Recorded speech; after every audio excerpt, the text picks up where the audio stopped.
Hello dear students, this is your engineering mathematics 3 lecture. Today's topic is applications of Laplace transform.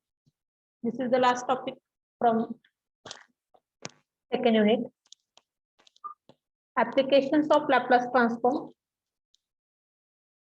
We can solve the differential equation using Laplace transform. This is the use of Laplace transform. Let's see the example. Solve dy by dt plus 2 into y of t plus integration over 0 to t y of t dt is equal to sin t. This is the differential equation and we want the solution for this differential equation. Now, one of the term is integral term here.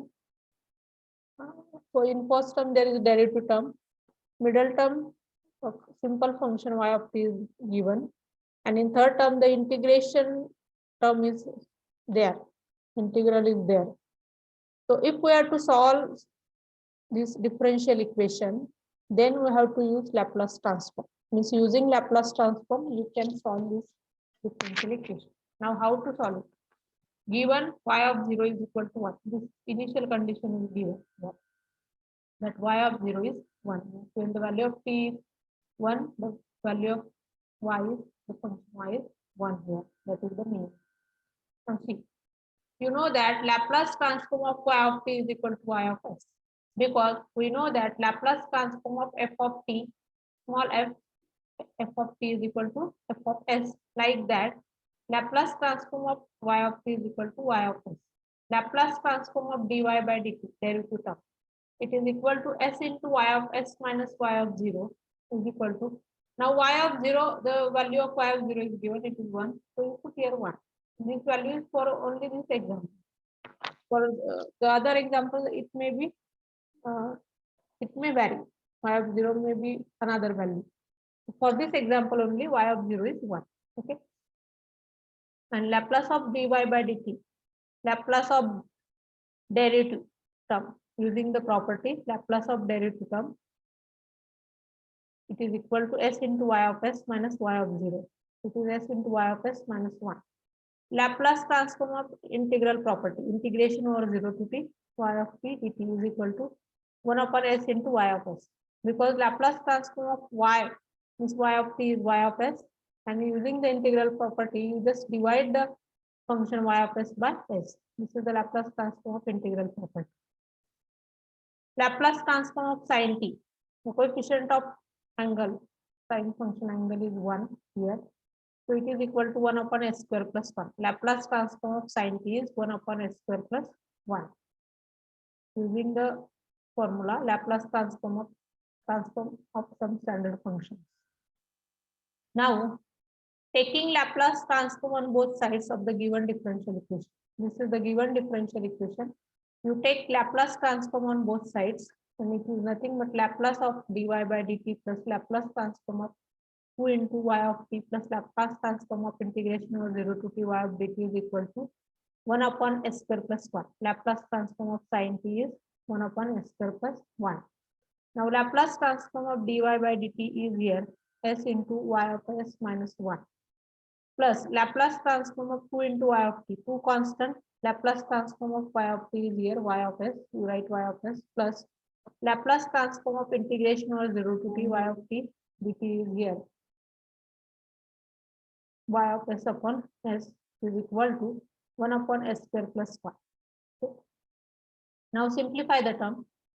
Now in denominator there is the term s, in last term y of s upon s. To remove this s from denominator, you multiply every term by s here, or you collect the terms of y of s first here, s plus 2 plus 1 by s bracket complete into y of s, because y of s is common in these 3 terms.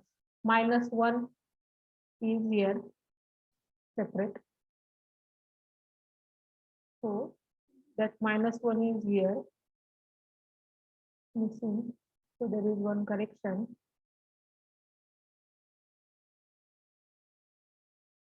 here.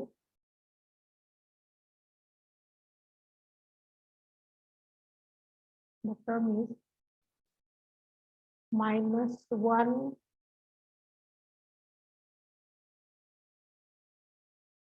plus -1 plus remaining three terms. Y of s is common, so take it common, and the addition of that three terms where y of s is common, s plus 2 plus 1 by s is equal to 1 upon s square plus 2.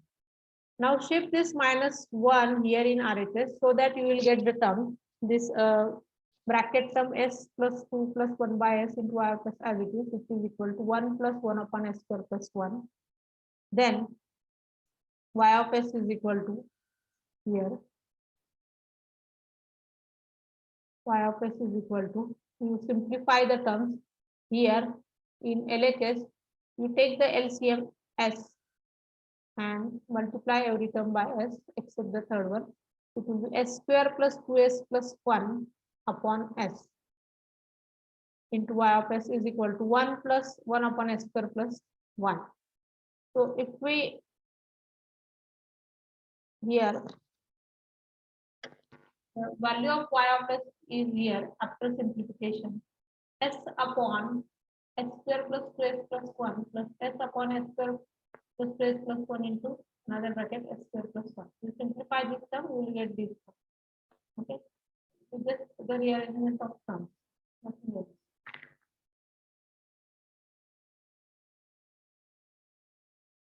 Now y of s is equal to, now the first term is s upon s square plus 2s plus 1. S square plus 2s plus 1 is the perfect square, so we can write it as s plus 1 whole square. But in numerator the term is s, so you write the term s in the form of s plus 1. Now how to write the term in numerator in the form of s plus 1? We can write it like this, s plus 1 minus 1 upon s plus 1 whole square plus second term s upon s square plus 2s plus 1 into another bracket s square plus 1. Now you separate these two terms. How to separate these two terms? It's just a rearrangement. You write 1 upon s square plus 1 minus 1 upon s square plus 2s plus 1. If we do the cross multiplication, where the term in the form of 2s upon s square plus 2s plus 1 into s square plus 1, 2s, but in original term it is s, so multiply and divide the term by 2. So here it is 1 by 2 into 1 upon s square plus 1 minus 1 upon s square plus 2s plus 1. So we can write this complete term s upon s square plus 2s plus 1 in another bracket s square plus 1 like this. 1 upon s square plus 1 minus 1 upon s square plus 2s plus 1. After cross multiplication, we simplify, we will get the same term here. Okay. Now y of s is equal to, next step, y of s is equal to, now the first term s plus 1 minus 1 upon s plus 1 whole square. The s is s is displaced in the form of s plus 1. So using or separating the numerators here, s plus 1 upon s plus 1 whole square, we have the term 1 upon s plus 1 minus 1 upon s plus 1 whole square. Separate these two terms plus 1 by 2 as it is, 1 by 2 into 1 upon s square plus 1 minus 1 by 2 into 1 upon s square plus 2s plus 1. S square plus 2s plus 1 is nothing but whole perfect square, s plus 1 whole square. So write here s plus 1 whole square. Okay. Now this is the value of y of s. Now taking inverse Laplace transform. Taking inverse Laplace transform on both sides, we get L inverse means inverse Laplace transform of y of s is equal to inverse Laplace transform of 1 upon s plus 1 minus inverse Laplace transform of s plus 1 whole square plus 1 by 2 constant, inverse Laplace transform of 1 upon s square plus 1 minus 1 by 2 inverse Laplace transform of 1 upon s plus 1 whole square. So inverse Laplace transform of y of s is nothing but y of t. Okay, by the definition of Laplace transform, it is equal to t. What is inverse Laplace transform of 1 upon s plus 1? It is e raised to minus t by using the inverse Laplace transform of some standard functions formula minus inverse Laplace transform of 1 upon s plus 1 whole square. Now s is displaced by s plus 1, so first you use the shifting property. So it is e raised to minus t into inverse Laplace transform of 1 upon s square. Inverse Laplace transform of 1 upon s square is t upon 1 factorial. So it is the inverse Laplace transform e raised to minus t into t upon 1 factorial plus 1 by 2 as it is. What is the inverse Laplace transform of 1 upon s square plus? It is sine t upon 1. So it is 1 by 2 as it is. Sine t upon 1 means sine t minus 1 by 2. What is the inverse Laplace transform of 1 upon s plus 1 whole square? It is again using the shifting property. It is e raised to minus t because s is displaced in the form of s plus 1. So like this second term, you can write the inverse Laplace transform of last term e raised to minus t into t upon 1 factorial. Okay, and you just simplify it. It is e raised to minus t. That first, second term, and last term e raised to minus t into t common minus 1 minus half minus 3 by 2 and 1 factorial its value is 1. The addition of second and fourth term is minus 3 by 2 into e raised to minus t into t, first term as it is, and this third term 1 by 2 sin t as it is. So this is your answer. This is the solution of the differential equation. Y of t is equal to e raised to minus t plus 1 by 2 into sin t minus 3 by 2 into e raised to minus t into t. This is the solution for the given differential equation. We have solved the differential equation using Laplace transform. First, we take Laplace transform on both sides, and then using the properties of Laplace transform, we find the Laplace transform of every term, and then we have the function y of s.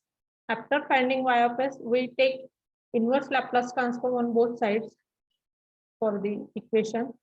After taking inverse Laplace transform, we have the value of function y of t, and that value of function y of t is nothing but your solution of the differential equation. Okay. Similarly, you can solve these equations. You take these examples as homework.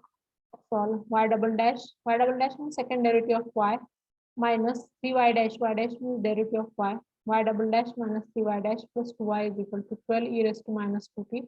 Initial condition is given here, y of 0 is 2. Second example, y double dash plus 2y dash plus y is equal to t into e raised to minus t, y of 0 is equal to 1. So these are the differential equations. Using Laplace transform, you can solve these differential equations. That is the use of Laplace transform. While solving the differential equation, we have to use both the Laplace transform as well as inverse Laplace transform to find the solution of differential equation.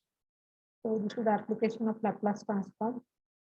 Here, this topic application of Laplace transform, applications of Laplace transform to find the solution of differential equation is over here, and this unit is also over here. Thank you.